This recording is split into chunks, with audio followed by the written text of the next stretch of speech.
안녕하세요. 과학으로 보는 세상씨. 오늘도 알면 알수록 신기하고 즐거운 과학 이야기와 함께 하겠습니다. 오늘 저희 C스튜디오가 조금 평소랑은 분위기가 다릅니다. 왜냐하면요. 저희와 함께할 새 식구가 오셨거든요.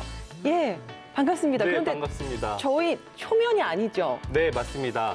지난달 스트레스 편에 출연을 했었죠. 어쩌다 보니 지금 이 자리까지 오게 되었는데 제가 웬만해선 긴장하는 스타일이 아닌데 네. 지금 많이 떨립니다. 청심환을 좀 먹고 올 걸 생각을 한번 해보게 됩니다. 네. 마치 제 첫 방송을 보는 것 같은데요. 저도 그때 엄청 긴장했었는데 긴장 푸시고요. 배익열 교수님께서 어떤 분인지 다시 한번 제가 소개를 드리도록 하겠습니다. 네. 현재 간호학과 교수이시면서 현대인의 가장 큰 고민거리인 스트레스 줄이기를 연구하시는 벤처기업 대표시죠? 네, 맞습니다. 앞으로 두 분 선배님들 깍듯이 모시면서 네. 또 제가 알고 있는 지식을 총동원해서 마구마구 유익한 소식을 전달하도록 하겠습니다. 예, 아유 선배님이란 소리가 이렇게 듣기가 좋네요. 후배님 앞으로 잘 부탁드립니다. 잘 부탁드리겠습니다. 예. 자, 그러면 오늘 저희가 함께 이야기 나눌 주제 바로 한번 확인해 볼까요? 오, 네. 네. 자, 살면서 꼭 피하고 싶은 병, 치매에 관한 이모저모 함께 알아보겠습니다.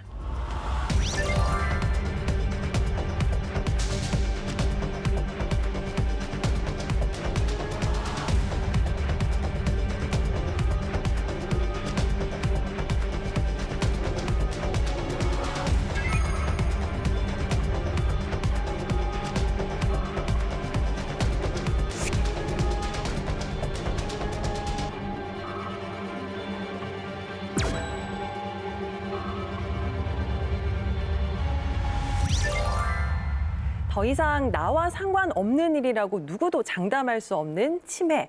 과연 어떤 질병이고 어떻게 예방하면 되는지 이분들과 함께 이야기 나눠보겠습니다. 반갑습니다. 어서 오세요. 안녕하세요. 자기소개 직접 부탁드릴게요. 네. 깐부라는 말이 내 편 또는 동반자라는 말인데 치매 환자와 가족의 깐부가 되고 싶고 또 긴 투병 과정에서 올바른 길을 알려주는 길잡이가 되고 싶은 치매 전문 신경과 의사 이애영입니다. 반갑습니다. 반갑습니다. 치매 환자들의 깐부가 되고 싶다. 인상적인 소개해 주셨습니다. 옆에 한 분 더 계신데요. 역시 자기소개 부탁드릴게요. 네, 쉬운 일만 주로 추구하다가 이 어려운 뇌질환 치료제 개발 분야로 뛰어들게 된 한국과학기술연구원의 박기덕입니다. 반갑습니다. 안녕하세요. 깐부가 되고 싶다라고 소개해 주신 우리 이혜영 교수님, 제가 조사를 해보니까 현재 병원에서도 치매 환자들을 대상으로 진료도 하고 계시고 또 다양한 치매 예방 교육 관리를 위한 프로그램 활동을 하시면서 작년에는 그 공로를 인정받아 국무총리상을 수상. 자타공인 치매 전문가라고 들었는데 맞나요, 교수님? 네, 제가 올해로 전문의 자격증을 취득하고 치매 진료를 시작한 지 30년이 되었어요. 그동안 제가 배운 게 있다면 어르신들이 말씀하시는 것처럼 뇌졸중이나 암보다도 더 무서운 병이 바로 치매라는 거. 그다음에 간병살인 같은 극단적인 선택을 할 정도로 힘든 그런 병이라는 걸 배웠는데 그 과정에서 미력이나마 제가 도움이 되었는지 그런 좋은 상을 주셨는데요. 제가 받아들일 때는 부족하니까 앞으로 더 열심히 하라는 그런 격려의 뜻으로 받아들였습니다. 네, 알겠습니다. 겸손하게 얘기를 해주시네요. 그러니까요. 예. 네. 근데 옆에 계신 박기덕 박사님도 굉장히 대단하신 분이십니다. 제가 사실 이러면 안 되는데 뒷조사를 좀 해봤거든요. 잘했습니다. 네. 사실 이 치매에는 치료제가 없어서 참 힘들다고 많이들 말씀하시잖아요. 그만큼 완벽한 치료제가 없어서 해결하기 어려운 게 치매인데 박기덕 박사님께서 치매 치료 물질을 개발하셔서 지금 임상시험 중이시라고 합니다. 치매 치료 물질이요. 네. 박사님 맞나요? 제가 조사한 네, 맞습니다. 네. 지금 전 세계적으로 이제 고령화 사회가 되면서 치매가 사회적인 문제로 대두가 되고 있습니다. 그래서 전 각 이제 선진국들이 국가에서 치매를 책임지겠다라고 하면서 발벗고 뛰었는데요. 저희 나라에서도 2017년도서부터 국가 치매 책임제로 해서 치매를 국가에서 책임지겠다라고 이제 발표를 했습니다. 그래서 이제 그거와 발맞춰서 저희가 이제 2016년부터 치매 융합연구단이라는 사업을 통해서 제가 이제 치매 치료제를 개발을 하게 됐고요. 그 치매 치료제는 현재 이제 서울대에서 임상 1상을 진행 중에 있습니다. 예. 제가 시작하면서 말씀드렸잖아요. 누구도 내 일이 아니라고 장담할 수 없는 게 바로 치매다. 그래서 오늘 두 분 말씀에 많은 분들이 아마 귀를 쫑긋 기울이시지 않을까 싶습니다. 자, 치매. 이제는 뭐 흔한 질환이 된 것 같아요. 그렇죠. 주변에서 이제는 심심찮게 치매 환자들을 많이 만나볼 수가 있는데요. 혹시 치매 발생률이 얼마나 될까요? 치매는 2020년 기준으로 우리나라에 약 한 86만 명 정도가 지금 발병을 하고 있고요. 65세 이상에서 10명 중에 1명, 그리고 75세 이상에서는 7명 중에 1명. 이제 문제가 이제 85세 이상에서 2명 중에 1명이 발병하고 있습니다. 그리고 전 세계적으로는 약 이제 연간 460만 명 정도가 이제 치매가 발병을 하고 있고요. 이거는 이제 7초에 1명씩 치매가 발생한다고 볼 수 있고요. 그래서 우리나라 기준으로 2024년도에는 100만 명이 넘을 것으로 예상이 되는데 이제 이 증가 속도가 하도 가파르다 보니까 2050년도에는 3배 이상 증가할 것으로 예상을 하고 있습니다. 치매에 대한 두려움이 커질 수밖에 없는데 그만큼 또 치매에 대해서 잘 알고 대비하는 게 참 중요하다라는 생각이 들어요. 맞습니다. 그럼 먼저 지피지기은 백전백승 치매가 어떤 질환인지부터 알아야 될 필요가 있을 것 같습니다. 보통 치매라고 하면 알츠하이머라는 말이 생각이 나거든요. 이 둘이 어떻게 같은 용어로 쓰이나요? 치매에는 한 100여 가지 원인이 있습니다. 그중에 한 70~80%가 알츠하이머 병에 의한 치매이기 때문에 알츠하이머 치매가 가장 흔한 치매의 원인이라고 할 수 있죠. 그리고 그 밖에도 뭐 파킨슨 병에 동반되는 치매라든지 아니면 알코올성 치매, 뭐 뇌에 물이 차는 수두증, 뇌염 등 여러 가지 치매의 원인이 있습니다. 또 우리나라는 상대적으로 외국에 비해서 그 뇌혈관 질환에 의한 혈관성 치매가 또 많은 편이기도 하고요. 그래서 치매가 발생한다면 그 정확한 원인이 뭔지 전문가한테 원인 진단을 잘 받고 거기에 맞는 치료를 하는 것이 매우 중요하겠습니다. 저도 간호학과에서 학생들을 가르치다 보니까 때로는 치매 환자에 대해서 또 치매에 대해서 강의를 할 때가 종종 있는데요. 실제로 정상인과 또 치매 환자의 뇌 크기를 비교해 보면 MRI나 뭐 다른 영상 자료를 통해서 비교해 봤을 때 작아진다고 들었는데 실제로 맞나요, 교수님? 네. 보통 우리 뇌가 19살, 20살, 고3 때쯤이 가장 부피가 크고 가장 무겁습니다. 그래서 네. 한 1200g에서 1400g 정도 되는데 이제 노화 과정을 거치면서 신경세포가 이제 죽겠죠. 그래서 부피가 작아지는데 알츠하이머 치매 같은 퇴행성 뇌질환이 생기면 그 신경세포의 사멸 속도가 비교할 수 없이 빨라지고 굉장히 광범위해지기 때문에 질환이 심해지면 심해질수록 뇌의 크기가 작아지고 또 무게도 이제 작게 되죠. 그래서 보통 1,400g이었던 게 한 뭐 800g까지도 줄어들 수 있고요. 이런 환자의 그 MRI 촬영을 하게 되면 이제 여기서 보시는 것처럼 제 오른쪽에 있는 이 뇌가 정상뇌라고 하면 신경세포는 뇌 이 겉부분에 있습니다. 주름에. 그래서 통통하게 주름과 주름 사이가 맞닿아 있고 또 주름과 주름 사이에 고랑이라 그러죠.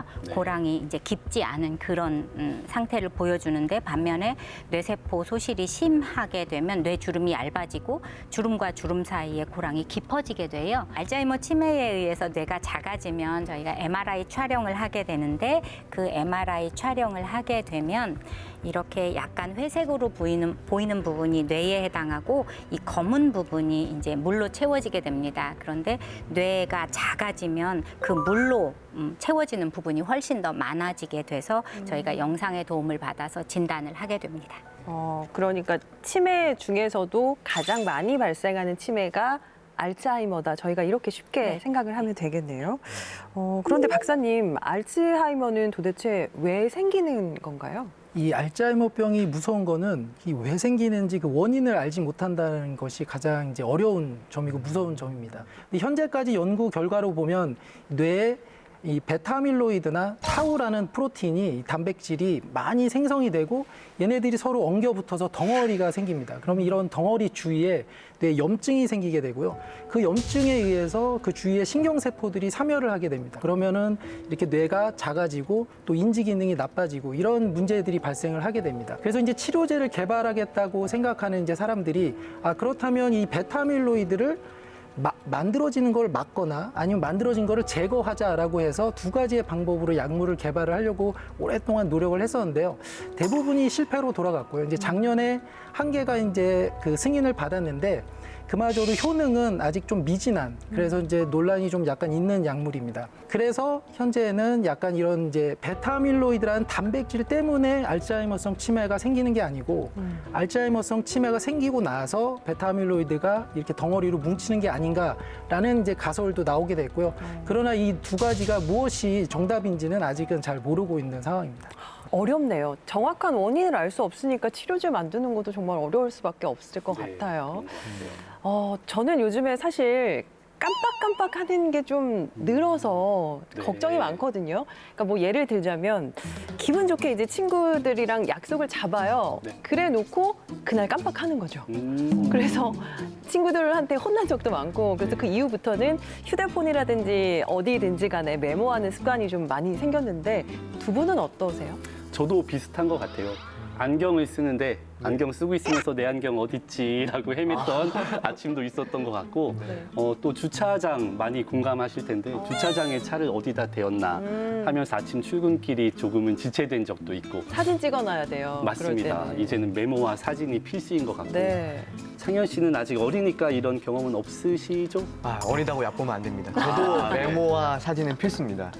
저도 그렇군요. 집에서 냉장고를 열었는데 방금 내가 뭘 먹으려 했지? 해가지고 막 하나씩 뒤져보다가 아 맞다 이거였어 하는 적도 있고요. 예. 네, 되게 많이 공감됩니다. 우리 스마트한 창현 씨마저 그렇다니까 조금 위안이 됩니다. 예, 다행입니다. 방송 보면서 공감하시는 분들 참 많으실 것 같은데 교수님, 이런 일들이 좀 잦아지게 되면 이거 치매로 발전하는 거 아닌가라는 걱정 많이들 하실 거거든요. 실제로 이 건망증과 치매가 관계가 있는 건가요? 네, 이제 우리 뇌가 노화를 경험하면서 뇌세포 수가 줄어들으니까 사실 젊었을 때 좋은 기억력 상태를 계속 유지하기가 쉽지는 않습니다. 그래서 나이를 먹으면서 뭐 양성 건망증이라는 표현도 쓰고 깜빡깜빡하는 그런 상태를 우리가 그냥 자연스럽게 받아들여야 되는데 그게 꼭 정상이 아닐 수도 있습니다. 예를 들면 알츠하이머 치매 초기 증상이자 가장 뚜렷한 증상이 단기 기억 장애이기 때문에 그 깜빡깜빡하는 게 알츠하이머 병의 초기 증상일 수도 있으니까 이게 알츠하이머 병 같은 병적인 상태인지 아니면 정상적인 노화 과정에서 나타나는 건지 사실은 구분이 쉽지 않을 수가 있어서 저희도 여러 번 여쭤보고 자세히 여쭤보고 또 사진도 찍고 검사도 하고 그렇게 해서 구분을 하고 있고요. 또 하나 중요한 건 검사상의 이상은 없는데 본인만 계속 기억력이 떨어진다고 주장하는 병이 있어요. 그걸 우리가 이제 주관적 기억 장애라고 표현을 하는데 실제로 주관적 기억 장애가 있는 사람들한테서 치매 발병률이 높기 때문에 우리가 검사상의 이상이 없다고 그래서 간과하지 말고 정기적으로 계속 평가하고 모니터링할 필요가 있습니다. 건망증과 치매의 차이 말고도 이 치매에 대해서 알쏭달쏭 좀 궁금한 것들이 많은데요. 그래서 오늘 박창현의 호기심 돋보기를 통해서 이 궁금증을 한번 해결해 보도록 하겠습니다.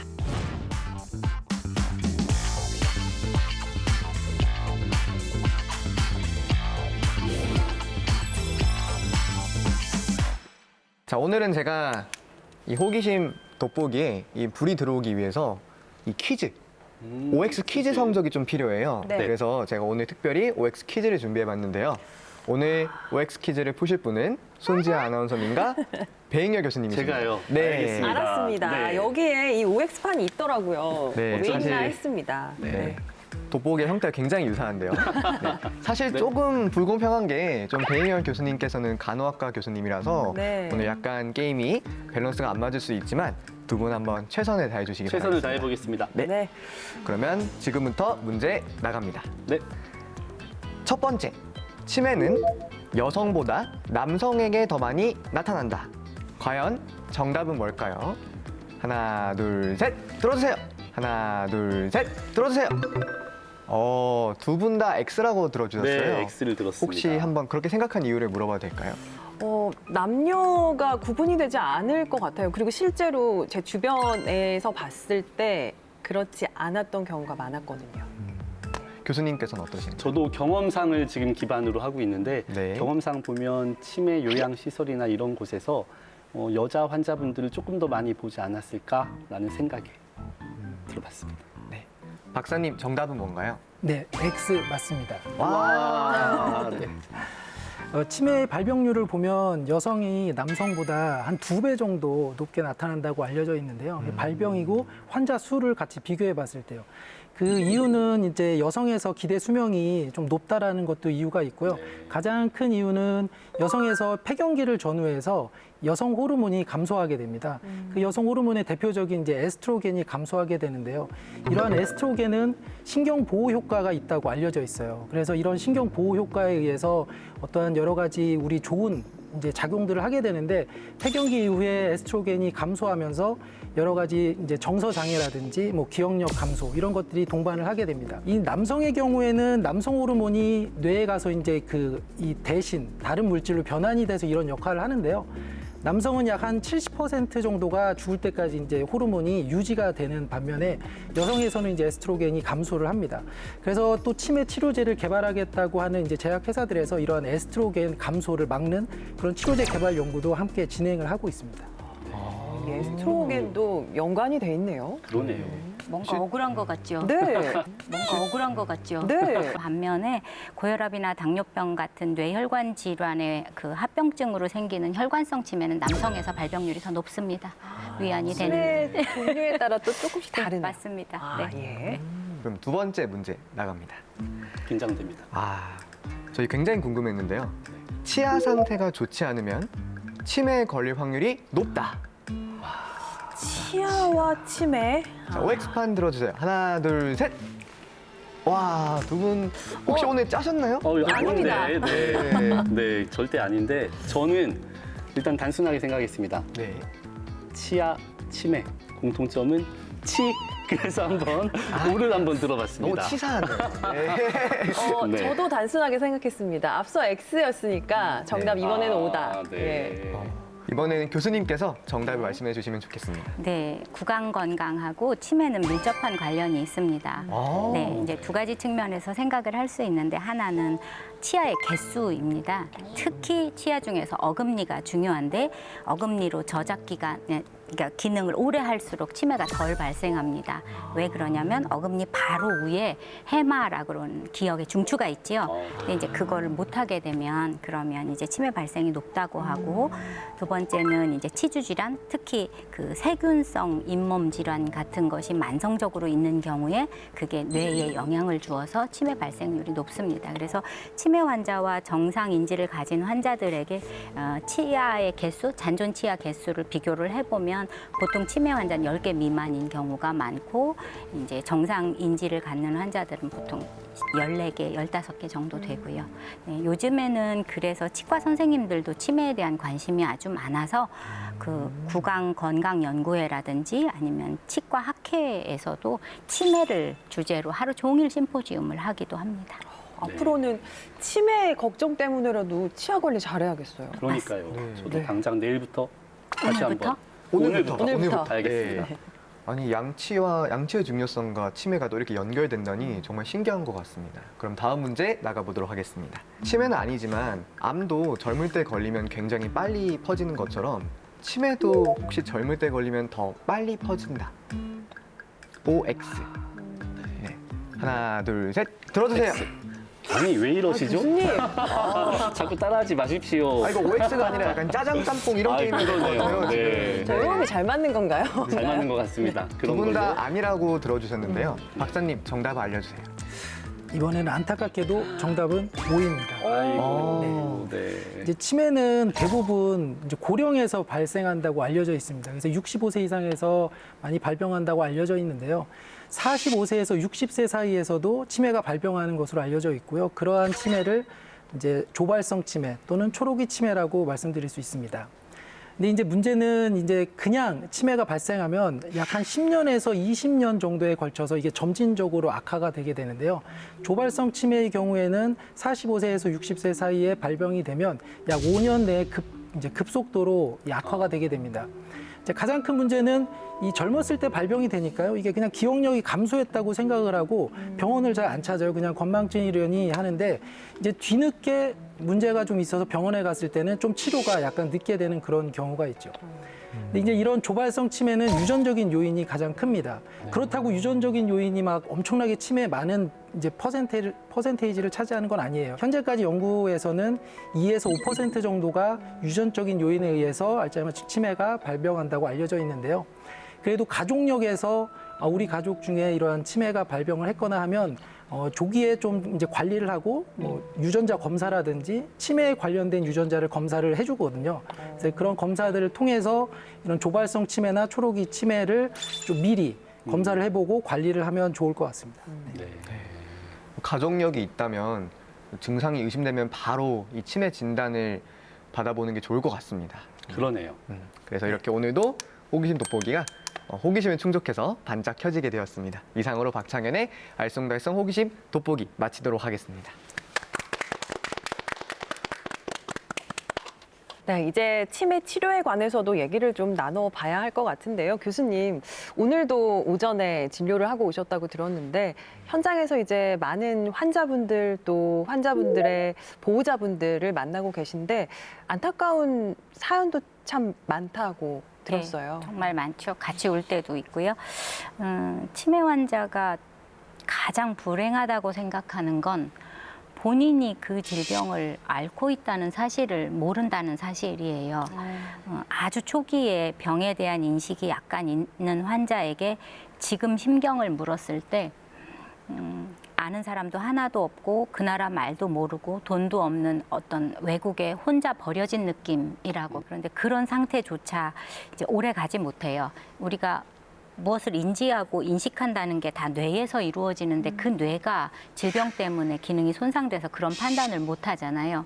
우리가 암이나 다른 불치병에 걸리면 내가 이런 병이니 나를 좀 도와주세요라고 도움을 청할 수가 있는데 치매 환자는 그 인지력이 떨어져서 도움을 청하기는커녕 오히려 거부를 합니다. 협조가 안 되고. 그래서 불행하다고 생각하고, 두 번째는 치매 환자의 증상으로 인해서 가족들이 겪는 놀라움 또는 어떤 비통함인데요. 예를 들면 부부가 둘이 50년 정도 해로를 했는데 치매로 인해서 남편을 못 알아볼 때 누구냐고, 누가 내 집에 와 있냐고 할 때, 또는 오늘 오전에 만난 환자처럼 딸이 어머니를 10년 넘게 간병을 했는데 딸 보고 자꾸 언니라고 부를 때 그 가족이 느끼는 그 비통한 심정은 정말 경험해 보지 않은 사람은 모를 거예요. 그리고 또 하나 들 수 있는 건 차라리 젊은 자녀가 간병을 하면 그래도 조금 나은데 대부분 노인들이 자녀들에게 부담을 주고 싶지를 않아서 알리지를 않아요. 그래서 노인이 노인을 케어하는 노노케어 형태로 간병이 이루어집니다. 그러다 보니까 치매라는 질병이 사실은 정신적으로, 신체적으로 가장 스트레스가 많은, 간병 부담이 심한 그런 질병이어서 사실 자신의 건강을 돌볼 틈이 없어요. 그래서 어떤 질병의 진단 시기나 치료 시기를 놓쳐서 오히려 간병을 하던 사람이 먼저 세상을 뜨는 경우도 종종 있어요. 뭐 말씀만 들어도 참 답답하기도 하고 이런 얘기를 직접 들으시면 정말 같이 많이 우실 것 같아요. 네, 같이 울기도 하고 또 어디 가서 호소할 데가 없으니까 진료실에 와서 또 그런 얘기를 하면서 울기도 하고 가슴 아픈 사연이 정말 많습니다. 이러한 치매 환자가 상당히 많다라고 아까 네네. 선생님께서 얘기해 주셨잖아요. 아까 86만 명 정도. 네. 제가 한번 생각을 해보니까 전국의 택시도 30만 대가 안 넘는 걸로 알고 있거든요. 그러면 주변에 보이는 택시보다 더 많은 그런 비율이 이제 치매 환자다라고 하면 조금 더 마음에 이렇게 와닿는 것 같은데 네. 그렇게 많은 치매 환자들도 있지만 교수님께서 말씀하신 것은 치매 환자를 케어하는 보호자들도 참 많은 고충이 있다. 어떻게 보면 사회적인 문제다라고 생각이 되고 중앙치매센터에서요 연구를 한 결과 그 치매 환자들에게 보호자들이 들어가는 시간이 일평균 5시간이라고 하더라고요. 개인 시간이 없다라고 하는 거죠. 하루에 5시간이 그 환자에게 들어간다. 치매 환자가 있었을 경우에. 그런 것들을 보면서 치매를 빨리 치료할 수 있는 치료제가 빨리 나았으면 좋겠다. 예. 또는 좀 지연할 수 있는 그런 약이라도 좀 빨리 나왔으면 좋겠다. 뭐 이런 생각을 좀 해보게 되네요. 맞아요. 교수님, 박사님 말씀 들으면서 정말 안타깝다고 느껴지는 게 완벽한 치료제가 아직 나와 있지 않다라는 건데, 그러면 현재 환자들에게 어떻게 치료를 하고 있는 건가요? 지금 현재 치료하고 있는 치료제는 크게 두 가지로 나눠서 생각할 수 있는데, 하나는 뇌의 어떤 잔존 기능을 이제 극대화시켜서 증상을 좀 호전시키거나 또는 일부에서 진행을 좀 지연시킨다고 알려진 그런 이제 약물 치료를 하고 있고요. 그다음에 두 번째는 치매 환자는 인지 기능 손상만 있는 게 아니고 어떤 이유 없이 화를 내거나 폭력적인 행동을 하거나 배회하거나 또는 있지도 않은 일을 있다고 주장하는 망상 같은 신경 행동 증상이 사실은 간병하는 사람을 더 힘들게 만들기도 하거든요. 근데 이제 이런 신경 행동 증상은 다행히 어떤 항울제라든지 항불안제 같은 걸로 또 조절이 잘 돼요. 그래서 그런 약물을 주로 쓰고 있습니다. 초기 단계에서 빨리 조치를 취하는 게 굉장히 중요하겠네요. 말씀하신 대로 사실 조기 진단이 상당히 중요하다 보니까 최근에는 이제 혈액에서 빨리 이제 바이오마커 이 인자를 찾아서 조기에 진단하고자 하는 노력들도 상당히 많이 있고요. 돌보아야 되는 가족들이 고통이 상당히 심각하다 보니까 토탈적으로 전체적으로 치매를 극복하고자 하면서 이 돌봄 로봇을 개발하시는 분들도 계십니다. 그리고 배회를 막 하다 보니까 핸드폰에 배회 어디에 위치 추적 같은 것도 이제 하는 그런 앱을 개발하시는 분도 많고, 그래서 치매를 극복하고자 이제 치료제뿐만이 아니고 진단이나 로봇 이런 것들을 다 종합적으로 이제 솔루션을 찾으려는 노력들이 상당히 많이 있습니다. 다방면에서 이 치매를 극복하기 위해서 많은 노력들이 있다는 것 같은데요. 제가 입수한 정보에 따르면 이 약물 치료 외에도 교수님께서 치매를 치료하는 기계를 직접 개발하셨다고 들었습니다. 기계예요.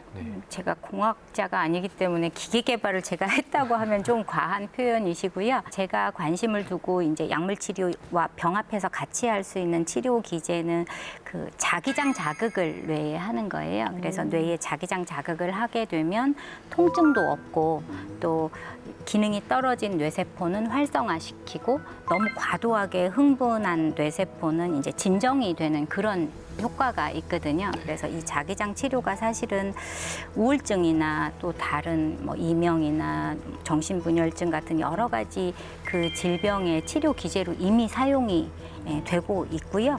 제가 치매 치료에 도입을 한 거는 2013년에 치매 치료와 정상 노인을 대상으로 이제 자기장 자극을 했을 때 인지 기능이 호전되는 결과를 얻어서 그 논문을 이제 영문신경학회지에 게재를 했고 다행히 3년 동안 가장 많이 인용되는 그런 논문으로 선정이 되는 좋은 결과를 얻었습니다. 그래서 이번에는 그 기계가 이제 외국의 기계를 들여다가 쓴 거였는데 이번에는 국내 한 회사에서 이제 저랑 자문을 통해서 국내 기계를 개발을 했고 또 그 기계의 또 하나 장점이 뭐냐면 자기장 자극만 하는 게 아니고 그 자기장으로 자극을 한 뇌가 원래 하던 인지 기능을 이런 태블릿 PC를 통해서 학습을 시키는 거예요. 그래서 효과를 배가시키는 그런 기계인데 제가 맡은 역할은 이제 이런 학습 과제를 개발하는 그런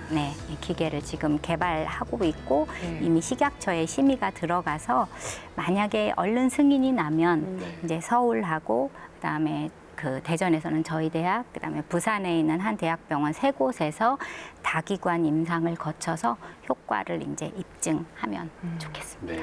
네. 뭔가 희망이 좀 보이는 것 같습니다. 그러네요. 예, 빨리 좀 상용화가 돼서 많은 환자분들께, 치매 환자분들께 도움이 좀 됐으면 네, 저도 좋겠습니다. 그렇게 생각합니다. 네. 이번에는요, 박기덕 박사님께서 개발한 치매 치료제 얘기를 좀 나눠볼까요? 현재 임상 시험 중이라고 하셨는데 어떤 치료제이고 또 어디까지 진행이 되고 있는지 궁금합니다. 네, 그 서두에 말씀드린 대로 치매 치료제 개발을 하려고 하는 이제 제약회사나 많은 연구자들이 베타아밀로이드라는 거에 타겟을 가지고 개발을 했어요. 그래서 임상에 있는 약물들이 약 50% 이상이 베타아밀로이드를 타겟으로 했었는데요. 점점 베타아밀로이드 타겟으로 한 약물들이 실패를 하게 되면서 최근에는 한 20% 정도로 줄었고요. 다른 타겟들을 이제 가지고 약물을 개발해 보자라는 노력들이 많이 있습니다. 저희도 베타아밀로이드와 다르게 가바라는 이제 타겟을 가지고 약물을 개발을 했는데요. 가봐요? 네. 가봐요? 네. 이 가바서부터가 이제 좀 어려운 단어가 나오는데요. 네. 가바는 우리 이제 뇌에서 억제성 신경 전달 물질로 알려져 있습니다. 네. 그럼 반대로 흥분성 신경 전달 물질이 있겠죠. 이게 글루타메이트인데요. 이게 어려운 말인데 하여간 두 가지의 흥분성과 억제성이 서로 균형을 이루어서 우리가 이제 건강하게 이제 살게 됩니다. 그런데 치매 환자의 뇌하고 정상적으로 이제 돌아가신 분의 뇌를 비교를 해봤는데 이 가바가 상당히 과생성되어 있는 것을 발견을 했어요. 그렇다면 우리가 이 가바의 과생성을 억제하면 치매를 좀 치료할 수 있지 않을까라고 해서 2013년도서부터 저희가 한 7년간 열심히 가바 과생성을 억제하는 약물을 개발을 했습니다. 그래서 2019년도에 이제 저희가 비임상 후불물질을 만들어서 임상에 가기 전에 원숭이나 뭐 이렇게 그 마우스, 쥐에서 독성 실험들을 다 끝냈고요. 올해 2월에 임상 승인을 받아서 이제 서울대에서 임상 1상을 진행 중에 있습니다. 네. 주변에서 관심들 참 많으시다는 거 느끼실 것 같은데 임상시험 성공하기만 기다리는 분들 많으시겠어요. 실질적으로 이제 가족 중에 알츠하이머성 치매 환자가 계신 분들은 되게 진지하게 여쭤보세요. 언제쯤 그런 약들이 나올 것 같냐? 그렇죠. 아니면 현재 임상하고 있는 약물 중에서 어떤 약에 임상을 좀 해볼 수 있는 게 있느냐 이렇게 물어보시는 분들이 많은데요. 임상은 1상, 2상, 3상으로 나눠지는데 1상은 건강한 사람을 대상으로 우리 몸에 해가 없는지 약물이 잘 가는지 정도를 보는 거고요. 2상, 3상에서 이제 효능을 보게 됩니다. 이제 문제는 사실 다른 질환들은 임상을 할 때 수개월 정도 임상을 하면 되고요. 몇백 명 정도의 임상을 하면 되는데 이 치매 환자는 인지 기능이 개선되는 것을 되게 오랫동안 봐야 되다 보니까 임상을 하면 보통 1년에서 2년 정도를 해야 되고요. 환자 수는 1,000명에서 2,000명까지도 해야 되니까 2상, 3상까지 하는데 빨라야 5년, 길면 한 7년 정도 걸릴 거라고 생각을 하고 있습니다. 네. 자, 이제 배익열 교수님께서 준비하신 코너가 있죠. 네, 벌써 그 시간이 왔나요? 네, 치매 역사를 한번 거슬러서 올라가 보도록 하겠습니다. 배익열의 잡학사전 시작합니다.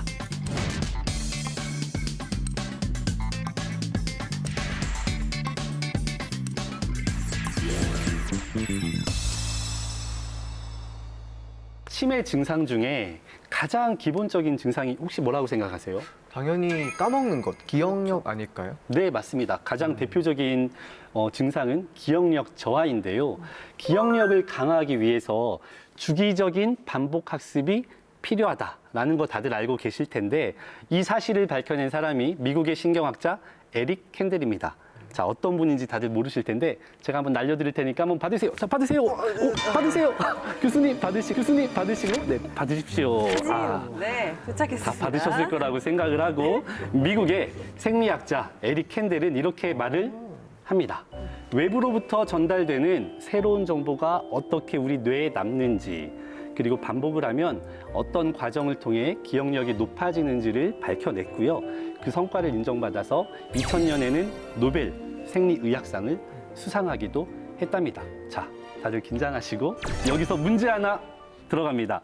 에릭 캔델의 실험에 등장했던 동물이 있는데 캔델의 실험 외에도 뇌의 기능을 규명하는 실험에 많이 사용되고 활용되는 동물입니다. 과연 어떤 동물일까요? 라고 물으시면 다들 힘들어하실 테니까 네. 제가 친절하게 객관식으로 준비를 했습니다. 자, 1번 물고기. 1번 뭐라고요? 물고기. 2번 달팽이. 3번 원숭이. 과연 어떤 동물을 사용했을까요? 제가 하나, 둘, 셋 하면 손가락으로 표현을 해주시면 좋겠습니다. 하나, 둘, 셋. 3번. 네. 3번. 네. 3번 두 분, 3번 세 분, 2번 한 분 나오셨습니다.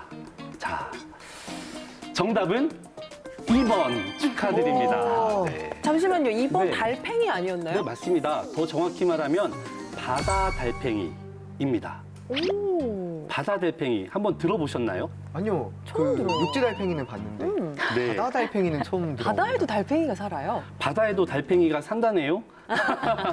뇌 과학자이신 박기덕 박사님, 바다 달팽이가 뇌 기능과 관련한 실험에 혹시 자주 사용되는 이유가 있을까요?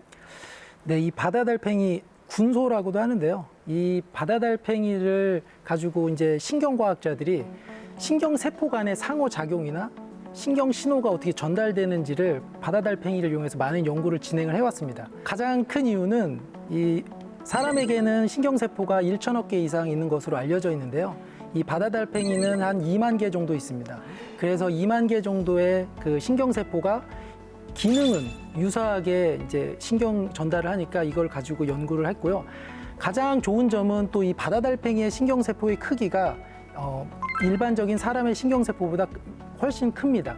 그래서 저희가 직접 현미경을 가지고 실험을 하거나 어떠한 이제 전달, 신호 전달을 관찰하기에 상당히 이제 용이한 면이 있어서 바다 달팽이를 가지고 신경과학자들이 많은 연구를 진행을 했고요. 그러니까 말씀해주신 대표적인 과학자가 에릭 캔델입니다. 에릭 캔델은 이러한 바다 달팽이를 이용해서 단기 기억과 장기 기억에 대한 메커니즘을 규명을 했어요. 단기 기억. 누가 이제 전화번호를 알려달라고 하거나 제가 전화를 할 때 전화번호 잠깐 보고 기억해서 전화를 하잖아요. 그러나 전화를 끊고 나면 기억을 못 합니다. 이게 이제 단기 기억이고요. 그러나 이제 저희 전화번호, 각자의 전화번호나 이제 애인의 전화번호는 뭐 2개월이 지나도 기억을 하죠. 이게 장기 기억입니다. 어떻게 해서 이 기억이 장기적으로 기억이 되고 어디에 저장을 하는지를 바다 달팽이를 이용해서 네. 이러한 메커니즘을 밝힌 분이 이제 에릭 캔델이십니다. 네. 네. 그리고 국내에서는 이 또 바다 달팽이를 연구하시는 분이 계신데요. 이제 서울대학교의 강봉균 교수님입니다. 이 강봉균 교수님도 에릭 캔델의 제자고요. 이 강봉균 교수님도 바다 달팽이를 사용해서 장기 기억에 저장을 했다가 이걸 다시 꺼집어내면 똑같은 저장소로 다시 돌아가는 게 아니고 새로운 저장하는 곳에 다시 저장한다라는 그러한 이제 원리를 밝히시는데 이런 바다 달팽이를 사용하신 경험이 있습니다. 네. 아, 바다 달팽이 아주 소중한 존재네요. 네. 예. 네, 감사합니다. 그래서 정답은 2번 달팽이였습니다. 자, 이번에는 바다 달팽이에 이어서 신경과학 역사상 가장 유명한 연구 사례의 주인공을 좀 만나볼까 합니다. 7살 때 자전거 사고로 뇌전증을 갖게 된 헨리 몰레이슨이라는 사람인데요. 27세가 되던 1953년 발작 치료를 위해서 뇌의 일부분을 제거하는 수술을 받았다고 합니다. 다행히 이 수술을 통해서 간질 증상은 완화되고 지능, 언어, 운동 기능엔 아무런 손상이 없었는데 뜻밖의 부작용을 겪게 되었다고 하네요. 어떤 부작용이냐면 새로운 정보나 또 경험은 몇 분 이상 기억을 할 수 없게 된 거죠. 자, 다들 긴장하시고 문제가 들어갑니다. 자, 과연 뇌의 어떤 부위를 제거했길래 이런 현상이 나타났을까요? 잠깐만 이건 객관식 아닌가요? 1번. 아, 네, 다행입니다. 참을성을 가지고. 네. 네. 1번. 네. 자, 전두엽. 2번. 뇌피질. 뇌피질을 요즘에 뇌겉질이라고도 표현을 하고요. 3번. 해마입니다. 아까 우리 교수님께서 잠깐 말씀하신 거는 저는 네. 얼핏 들었습니다. 저도 여러분들의 들은 것 같아요. 네, 단기 기억력을 한번 테스트해 보도록 하겠습니다. 1번 전두엽, 2번 뇌피질, 3번 해마. 하나, 둘, 셋. 3번. 3번. 3번. 저 혼자 입원했습니다. 아, 네. 이번에는 3번이 정답이었습니다. 기억의 비밀, 해마랑 관련이 있다라는 것. 박사님 조금만 더 추가적으로 설명해 주시면 좋겠습니다. 실제로 현미경으로 우리 그 사람의 해마를 보면 그 바다에 사는 해마 같이 생겼어요. 아, 그래서 와. 모양 때문에 해마, 히포캠퍼스라는 말이 붙었고 사실은 그 헨리 몰레이슨의 케이스 이전에는 해마의 역할이 밝혀져 있지를 않았어요. 그리고 그 이제 스코빌이라는 신경외과 의사가 당시 이 헨리 몰레이슨을 치료를 했었는데 하루에도 아주 수십 차례 발작이 나타나는 난치성 뇌전증이라고 하죠. 약물에 반응하지 않는 이제 그런 상태이고 또 뇌파를 찍어 보니까 해마에서만 비정상적인 뇌파가 나온 거예요. 그래서 기능도 없고 여기에 몰려서 이제 뇌파 이상이 나오니까 이 부분을 제거를 한다면 이제 뇌전증을 치료할 수 있지 않을까 이렇게 이제 생각을 했겠죠. 그래서 그 한 8cm 정도 양쪽 그 해마를 제거를 하게 되는데 뇌전증은 성공적으로 치료가 잘 되었습니다. 네. 그런데 이제 새로운 학습 또 새로운 정보의 저장이 안 돼서 방금 전에 만난 사람도 기억하지 못하고 같이 이제 본인을 치료를 해준 주치의도 이제 결국 기억을 하지 못하는 그래서 그 헨리 몰레이슨에 관한 그 책을 쓴 그 수잔 콜킨이라는 심리학자가 있는데 그 책의 제목이 바로 이제 어제가 없는 남자, 어제 일을 기억을 못하니까 네. 이제 그런 책을 쓰기도 했는데 개인적인 비극이기는 하지만 의사들에게는 해마가 기억에 얼마나 중요한 역할을 하는지를 평생의 삶을 통해서 알려준 환자라고 할 수 있습니다. 이렇게 약 1.4kg에 불과하지만 아직 상당 부분이 미지의 영역으로 남아있는 우리 인간의 뇌, 그 거대한 수수께끼가 과연 언제쯤 풀리게 될까 하는 생각을 해보게 됐고 또 반면에 그 신비로움의 경의를 표하기도 했습니다. 대익열의 첫 번째 잡학사전 마치겠습니다. 누구도 안심할 수 없고 또 한 번 걸리면 돌이킬 수 없어서 더 무서운 치매, 마땅한 치료법이 없기 때문에 최선의 노력은 예방이 아닐까 싶습니다. 교수님, 어떤 것들이 좀 예방하는데, 치매를 예방하는데 도움이 될까요? 모든 질병이 다 그런 것처럼 병이 생기기 전에 예방하는 게 중요합니다. 그래서 여러 가지 치매 위험 인자가 있지만 그중에서 가장 중요한 3가지에 대해서 제가 간단히 강의를 통해서 말씀드리겠습니다.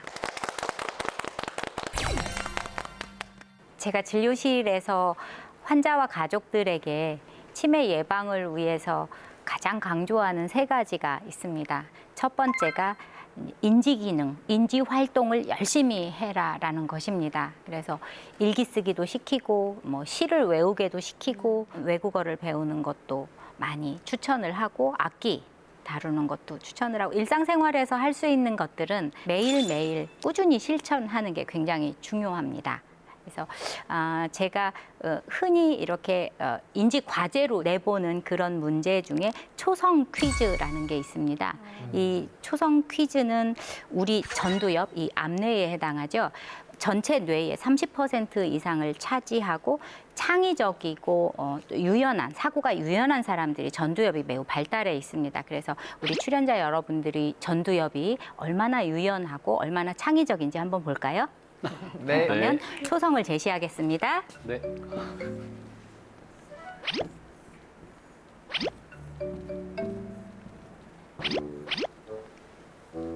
네, 점점 작아졌네요. 정답. 네. 네, 음식 이름입니다. 네. 네. 된장찌개. 네, 우와. 맞았습니다. 역시 젊을수록 그 전두엽이 더 크고 발달하고 나이 들수록 전두엽이 작아집니다. 그래서 정신 똑바로 차리겠습니다.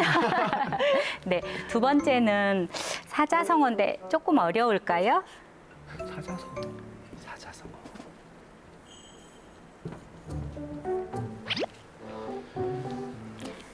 네, 워낙 사자성어가 많아서 박사님 기사님. 혹시 힌트를 드리면 임산인해인데 아니네요. 의미가 없죠. 네. 끝이 안 맞네요. 네, 네. 힌트를 드리면 이 사자성어의 뜻은 한 가지 행동으로 2가지의 일석이조. 네, 맞습니다. 네, 여기 계신 정답을 분들은 알려주셨어요. 네, 치매에는 욕심내시는 걸리지 않을 수도 있는 네, 그런 인지 기능을 가지고 계시네요. 이렇게 그 인지 활동을 열심히, 인지 기능을 활발하게 하는 게 첫 번째이고 2번째는 신체 활동을 활발하게입니다. 요즘은 어떤 교육이나 또는 그 방송 홍보로도 이런 운동의 중요성을 굉장히 강조를 하고 있기 때문에 사실 나가보면 운동하시는 어르신들 굉장히 많죠. 이렇게 운동을 열심히 하면 뇌로 가는 혈액순환이 좋아질 뿐이 아니고 뇌세포를 보호하는 신경 그 보호 물질 분비가 아주 왕성해지기 때문에 꾸준히 운동하는 걸 굉장히 중요하게 생각합니다. 그래서 한 번에 저처럼 나가서 한 번에 시간이 없다고 2시간씩 번씩 하는 거는 좋지 않고 조금씩이라도 꾸준히 운동하는 그런 것을 추천을 합니다. 그래서 이런 운동을 열심히 활발하게 하십시오. 이렇게 강조를 하고 보통 유산소 운동, 걷기 운동을 많이 추천을 합니다. 세 번째로 우리가 활발하게 해야 될 게 이제 사회 활동을 활발하게. 사회 활동을 하면 뭔가 거창한 것 같은데 그렇지 않습니다. 그냥 개 모임에 나가셔도 좋고 동호회 모임에 나가셔도 좋고요. 이게 고립이 되면 치매가 잘 발생합니다. 그래서 독거노인들의 치매 발생률이 그렇지 않은 사람에 비해 3배 정도 높다는 걸 알고 계시나요? 이게 혼자 있으면 우울해지기도 하고 대화 상대가 없어서 말할 기회가 없어지지요. 그래서 누군가 계속 소통을 해야 되고 사회 관계망 안으로 자꾸 환자들을 끌어들여야 됩니다. 저희 대전광역치매센터에서 이제 그런 분석을 한번 한 적이 있는데 하루에 한 번이라도 누구랑 통화를 한다거나 또는 이렇게 사람을 만나서 이야기를 하는 사람이 그렇지 않은 사람보다 치매 위험성이 훨씬 적었기 때문에 사회 활동을 열심히. 이게 이제 제 세 번째 치매 예방 비법입니다. 이것으로 치매 예방을 위한 우리가 3가지 액티브하게 해야 될 일에 대한 강의를 마치도록 하겠습니다.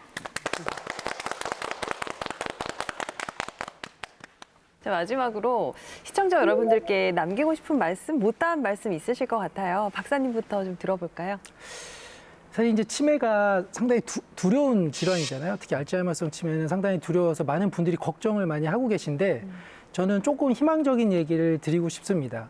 2021년 기준으로 현재 임상에 126종의 약물이 임상을 지금 진행 중에 있고요. 아주 오래전에 당뇨병이나 제가 학창 시절에 에이즈가 발병했을 때 꽤 오랫동안 치료제가 없고 사람들이 참 무서워했어요. 그런데 지금은 사실 걱정을 많이 안 하는 질환이잖아요.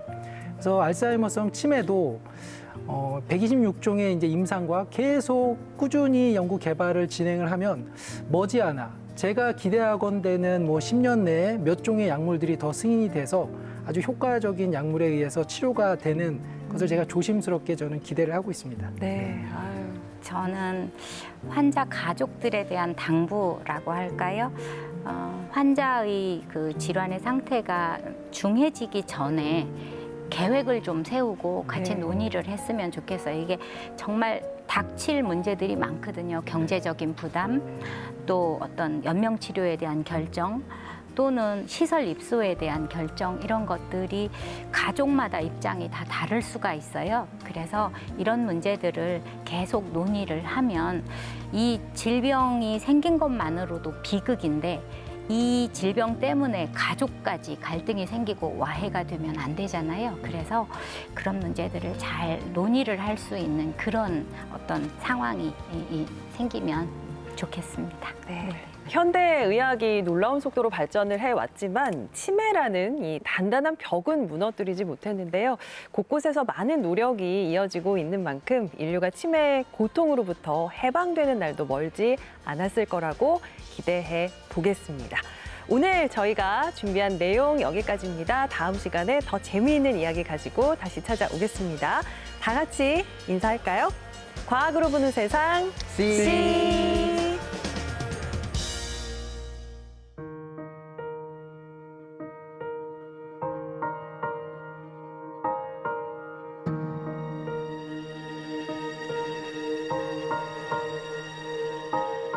서로를 닮아 기울어진 삶 소원을 담아 차오르는 달 하려다만 괄호 속에